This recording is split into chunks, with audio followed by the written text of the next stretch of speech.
Olá, meus alunos, como vocês estão? Bom dia, meus amores, bom dia, minhas amoras. Eu sempre esqueço o meu bordão, faz parte, né? Então, hoje, dia 10, vamos lá, o que a gente vem estudando? Estamos estudando toda a parte de escalas, né? Então, aqui tem toda a parte de escalas, vemos a relação de temperatura, dilatação, os tipos de dilatação, efeitos anômalos, calor, né? Que é o calor específico, calor latente, basicamente, equilíbrio térmico.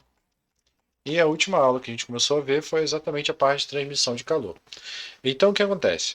O calor ele é transmitido de três formas: através da condução, da convecção e da radiação.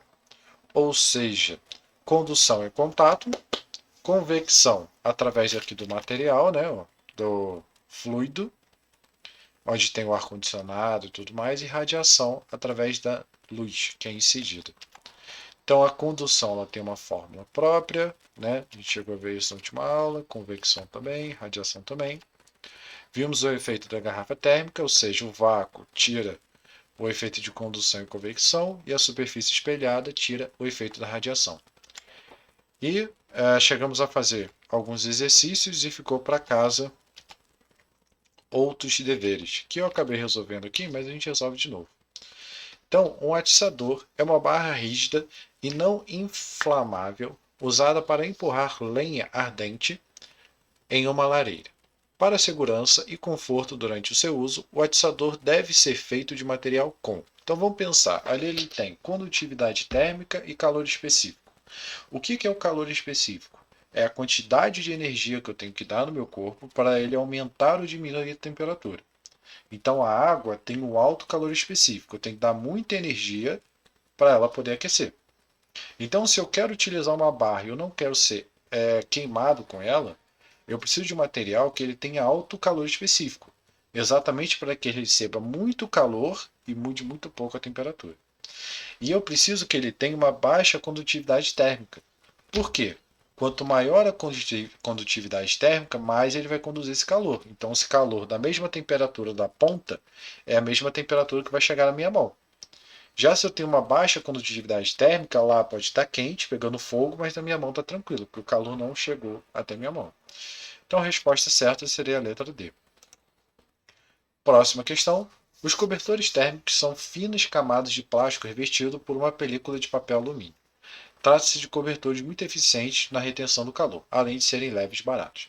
Esses cobertores funcionam graças a. Então, o condutor térmico, aquele de alumínio, lembra? O papel alumínio a gente viu na garrafa térmica, ele tem a função de bloquear a radiação. Então a resposta certa seria exatamente a nossa letra E. Tudo bem? Então vamos lá. O que a gente vai começar a estudar agora é o efeito do estudo dos gases. O que é o estudo dos gases? O estudo dos gases nada mais é do que você tentar entender o comportamento de um gás. E para você entender o comportamento de um gás, porque é muito importante, sei lá, digamos, você vai projetar um ar-condicionado, um carro, né, motor, sistema de resfriamento do carro, ou de uma moto, seja o que for, né, ou seja, sei lá, qualquer sistema gasoso, né, você precisa entender, você precisa dessas condições. Então você precisa conhecer a pressão desse cara. A pressão nada mais é do que as partículas se chocam contra a parede do recipiente. É a força exercida naquele lugar. Ou seja, quanto maior a pressão de um objeto, maior essa força sendo exercida por ela. Por exemplo, se eu pego uma bexiga e comprimo ela, eu estou exercendo uma pressão sobre ela. A pressão ela pode ser dada em atmosfera, que é 760 milímetros de mercúrio, outra unidade de medida, né? Pode ser dado em Pascal ou pode ser dado em PA, Newton por metro quadrado. Essas são as unidades mais ou menos que a gente utiliza. Volume nada mais é do que o espaço ocupado por esse recipiente, que pode ser dado em centímetros cúbicos, milímetros, decímetros, litros, né? Temperatura, que é o grau de agitação das moléculas, sempre vai ser dado em Kelvin, então sempre vai converter para Kelvin, ou seja, soma 273, né? Temos as nossas transformações gasosas, que a gente vai ver um pouquinho mais para frente, o que acontece. A equação geral dos gases, que é exatamente o que a gente vai estudar, e volume molar, que a gente vai ver um pouquinho mais para frente.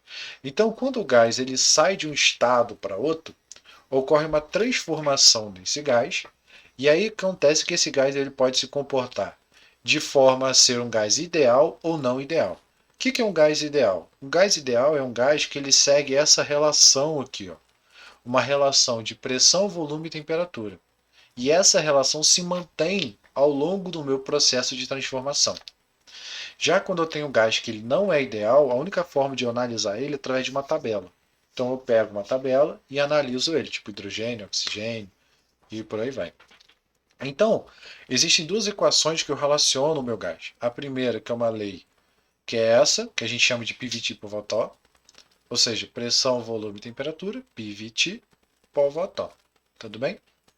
Ou a equação, que é a lei de Clapeyron, né? Que é exatamente onde eu tenho a pressão vezes o volume é igual ao número de mols. O que é o número de mols? É o número de moléculas vezes o R, que é uma constante desse cara, né? Constante como gravidade, por aí vai. Só que acontece, a gente viu que a pressão ela pode ser dada em Pascal, pode ser dada em atm, e aí esse R vai mudar dependendo do valor que eu utilizar, vezes a temperatura. Lembrando que a temperatura tem que estar sempre em Kelvin. Então eu sempre vou utilizar essas duas equações. Uma eu vou ter uma transformação, ou seja, eu vou ter um antes e um depois, e a outra não. Eu vou ter as informações e eu quero saber um pouquinho mais sobre o gás. Então, acontece que esse gás ele pode sofrer transformações. Quais são as transformações desse gás? Uma transformação ele vai sair de um ponto inicial e vai para o ponto final, onde eu tenho uma transformação isovolumétrica. Isovolumétrica, volume constante. Então, na minha equação, como os volumes são iguais e está todo mundo se multiplicando, eu posso tirar o volume da minha equação. Em um gráfico de pressão por volume, que é algo que acontece muito, que a gente utiliza bastante, eu posso utilizar esse cara aqui, e aí eu vou ter mais ou menos esse comportamento. No outro caso, a gente tem o processo isotérmico, onde a temperatura é constante. E aí eu tiro a temperatura da minha equação. Como eu não tenho temperatura nessa curva, é só lembrar que eu tenho 1 sobre T. 1 sobre T, a função de um gráfico 1 sobre T é uma parábola, né? Ela vai ter mais ou menos esse comportamento. Isobárico, bárico vem de pressão, então iso igual, pressão igual. Então, mesmo caso, só que eu tirei a pressão. E aí no meu gráfico de pressão por volume, eu vou ter essa característica. Então, em resumo, eu vou ter mais ou menos isso. Essas transformações, que é o que a gente tem que ficar atento ao enunciado. Então, vamos aqui a um exercício. Deixa eu pegar um mais simples. Algo que seja mais simples. Vou pegar esse aqui mesmo. Que aí a gente pega e a gente vai escalonando um com o outro.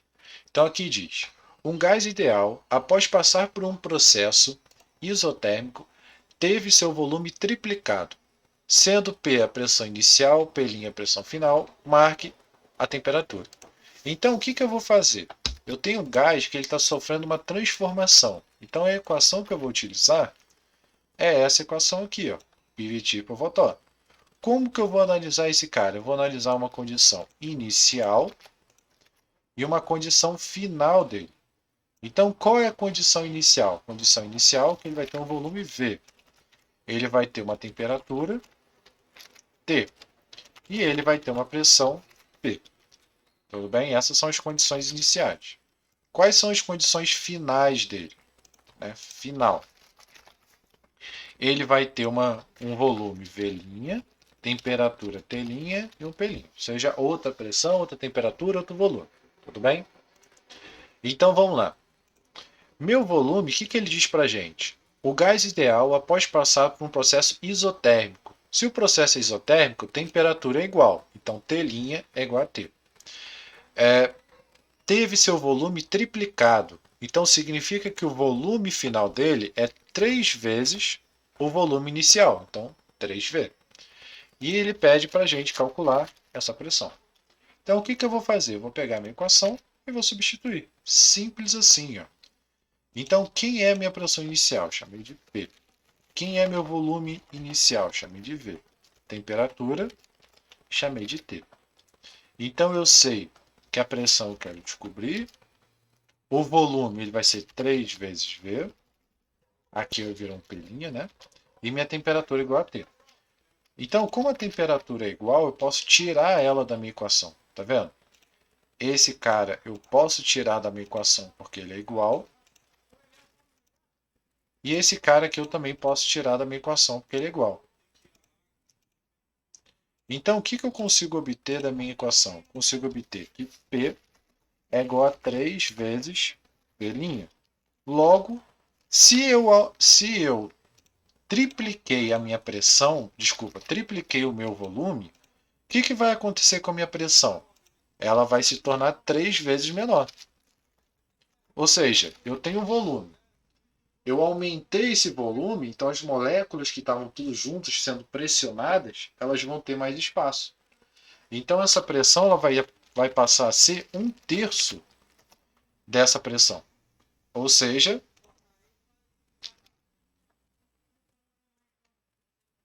P' igual a 3P, não.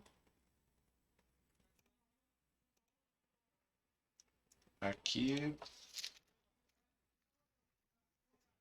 eu vou ter P, não. P, qual meio que a gente tem que achar? Ó. Aqui, ó. Não. A pressão é 1/3, não. É o contrário, né? P' é igual a 3P. Ué.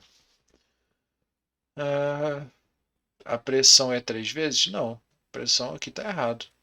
Tá errado. Aqui é P igual a 3P'. Deixa eu corrigir aqui a questão. Certo? Então eu vou ter que minha pressão ela vai ser 3 vezes a pressão futura. Então a resposta é a letra C. Tudo bem?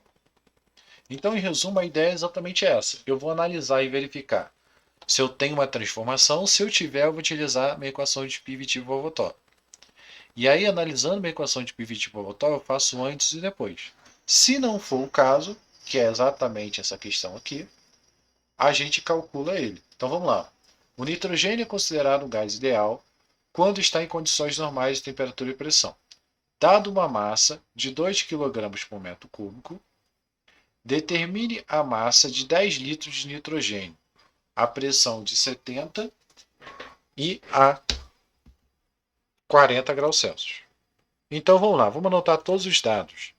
Minha massa é de 10 litros, minha pressão 700 milímetros de mercúrio, de Hg. E eu vou ter aqui também que a temperatura ela é 40 graus Celsius. Ele está me dizendo que é uma transformação? Né? Ele não está dizendo. Ele não diz, certo? Mas o que ele diz para a gente? Ele fala que ele dá as informações e pede mais alguma coisa. Então a equação certa para a gente usar é essa equação aqui, ó, de Clapeyron. Só que vamos analisar. Acompanhado com ela vem o nosso R. Qual R eu devo utilizar? Então vamos lá.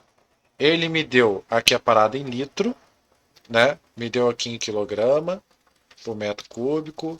Então, primeiro passo, eu preciso achar minha pressão. Não posso utilizar em milímetros de mercúrio. Se a gente for olhar aqui nossa equação inicial, ele fala aqui, ó, 1 atm é igual a 760 milímetros de mercúrio. Então, eu posso converter essa pressão de 700 para atm. E aí, se eu converter para atm, eu vou ter que utilizar qual? Vou ter que utilizar esse carinha aqui, ó, 0,082, certo? Que é o que a gente vai fazer então. Então, vamos lá. Fazer uma regrinha de 3 aqui rapidinho. 1 atm corresponde a 760 milímetros de mercúrio. Então, x atm corresponde a 700 milímetros de Hg. Então, se eu fizer essa regra de 3, eu vou ter que x é igual a 700 vezes 1 dividido por 760. Né? 760 estava multiplicando, já passei dividindo. Vou botar no passo a passo para ficar mais fácil. Então, 760 vezes x é igual a isso aqui. Perfeito. Então, x é igual a 700 dividido por 660, que é igual a 0,92 atm. Beleza, achei minha pressão. Então, vamos lá. Eu já sei quem é a minha pressão. Vou botar aqui na frente 0,92.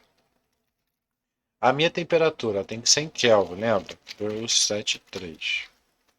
Então, 400 mais 273. Opa, 40 mais 273. 313 Kelvin. Beleza, então eu já tenho o meu T, eu tenho o meu P. Então vamos marcar aqui quem a gente tem para poder facilitar. Tenho o meu P, tenho o meu R,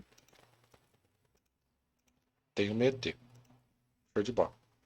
Então, ele pede para a gente, dado a massa igual a 2 kg por metro cúbico, determine a massa de 10 litros de nitrogênio, certo? Então, a gente precisa encontrar aqui, ele deu para a gente a massa de 10 litros de nitrogênio. 10 litros de nitrogênio, nosso volume, né? Volume é 10 litros, certo? Então ele está pedindo para a gente a massa desse cara. Então ele já deu o volume. Então repara, está em litro, está em ATM, a gente vai usar quem? Vai usar SR. Então a gente vai achar o nosso número de mols. Então vamos substituir aqui na nossa equação. Pressão que ele vai ter, 0,92, volume 10, 0,82, temperatura 313. Então, multiplicando vai dar 9,2. 0, aqui está faltando 0. 0,082 vezes 313 dá 25,66. Então, a mágica de Hollywood, 25,66. Então, o número de mols, opa, 9,2 dividido 25,66.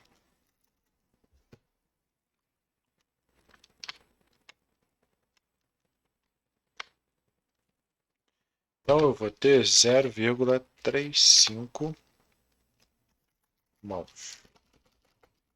Show de bola.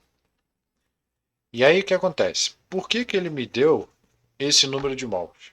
Né? O que é número de mols? Aí, infelizmente, a gente entra um pouquinho na química, porque a questão pede. Número de mols representa a quantidade de moléculas que ele vai ter ali. Como ele fala que é um cara de nitrogênio, eu posso ir na tabela periódica e perguntar qual é a massa molar do nitrogênio, que é exatamente 14. Então, adicionando aqui, eu tenho que no nitrogênio, botar N, que é nitrogênio. Então, massa molar do nitrogênio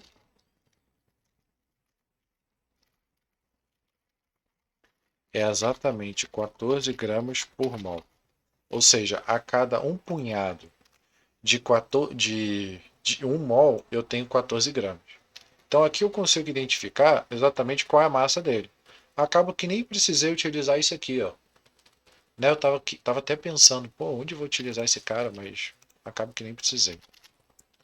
Então, fazendo uma outra regra de 3 aqui, rapidinho. Se eu tenho que 1 mol me fornece 14 gramas, então x mols, não, 0,35 mols vai me fornecer x gramas.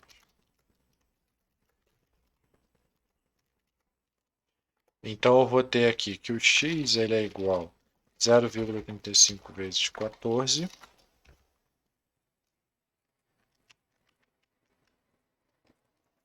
4,9 gramas. Né? É um pouquinho chato, né? Às vezes, porque pega muito com a parte de química, mas faz parte. Vamos ver se tem mais uma questãozinha aqui, ó, um pouco mais simples. Essa aqui, ó. Já até comecei a fazer ela, mas vamos dar uma olhada no enunciado aqui, ó. Um cilindro de dilatação térmica desprezível possui volume de 25 litros. Nele está contido um gás sob pressão de 4 atm. e temperatura de 227 graus Celsius. Uma válvula de controle do cilindro foi aberta até que a pressão do cilindro fosse de 1 atm. Verificou que nessa situação a temperatura do gás e do cilindro era de 27 graus. Então, assinale alternativo que o volume que escapou dele. Então, repare que ele me dá duas informações. Eu tinha um cilindro, abri o cilindro e saiu o gás. Então, inicialmente eu tinha 25 litros, a temperatura era 227 e a pressão era 4. No momento que eu abri, ela ficou com 1, a temperatura caiu para 300 e quer saber qual o volume que saiu. Como que eu vou fazer essa conta? Faço essa conta fazendo pivot para voltar. Então, deixa eu copiar aqui os carinhas. Pivot para voltar. Minha pressão é 4. Aqui vai ser 25, que é o volume. Temperatura, soma 273. E aí eu vou ter aqui de novo. Posso dividir esse cara e cortar os dois zeros. Então, 5 sextos. 100 dividido por 5 vai dar 20. Passo 3 para lá. Eu vou ter 60 litros. Então, 60 litros foi exatamente o que tinha, o que escapou ali do meu sistema.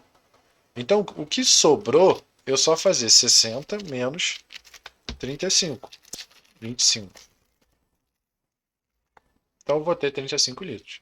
Ou seja, 1 atm é o que tem dentro do recipiente. Então, significa que escapou 35 litros. Certo? Né? Porque qual é o grande lance? Quando eu mudo a minha pressão, eu mudo o meu volume também. Então, a resposta certa seria a letra B. E aí, última questãozinha para a gente fechar. Ele me dá uma questão de um gráfico. Então, ele fala o seguinte. Ó, o gráfico acima mostra a isoterma de uma quantidade de gás que é levado do estado 1 para o estado 2. O volume do estado 2 em litros é D. Então, essa questão é bem tranquila. Olha como ela é bem tranquila. Eu vou notar. Se meu gás está saindo de um estado para outro, então eu preciso analisar pressão, volume e temperatura dos dois. Ele diz o seguinte, ó, qual é a pressão do estado 1? Só olhar aqui para o lado, ó, eixo Y. Ó. A pressão é 10 atm. Então aqui, 10 atm. Qual é a pressão do estado 2? Ó, 5 atm. Qual é o volume? Volume olha para o X, ó, volume em litros. Ó. 2 litros. No outro eu quero saber. Qual é a temperatura? Não sei. Porque ele fala que é uma temperatura isotérmica. Se é uma temperatura isotérmica, olha a curva. Vê se não é exatamente o que a gente estudou. Ó. Isotérmica, ele vai ter essa curvatura. Então, eu posso tirar a temperatura da minha equação. Ou seja, eu tenho a minha equação, que é exatamente essa. Como a temperatura dos dois é igual, eu posso retirar. Então, como que vai ficar meu exercício? Pressão 10, volume 2. Isso é igual a pressão que eu 5 vezes volume V. Então, vamos lá. Meu volume ele é igual a 20 dividido por 5, né? 4. Ou seja, eu tenho que esse cara ele vai ter 4 litros. Tudo bem, gente? Tranquilo? Embora a questão possa parecer chatinha, porque eu realmente peguei as piores questões, né? Porque tá difícil de pegar a questão. A ideia de estudo de gás é essa. Então fica aí, ó, uma questãozinha tranquilinha para fazer, outra também, outra também. E a gente volta aí na próxima aula. Certo, gente? Então, falou, pessoal. Até mais, até a próxima aula. Bons estudos. Lembrando já estamos chegando aí no final de junho. O bimestre ele fecha em junho, tá bom? Final de junho. Então, até dia 31 de junho, me enviem todas as atividades para poder considerar tudo direitinho. Não vou poder aceitar atividade depois, porque eu já vou ter fechado o diário. Tá bom, gente? Então, falou. Até mais.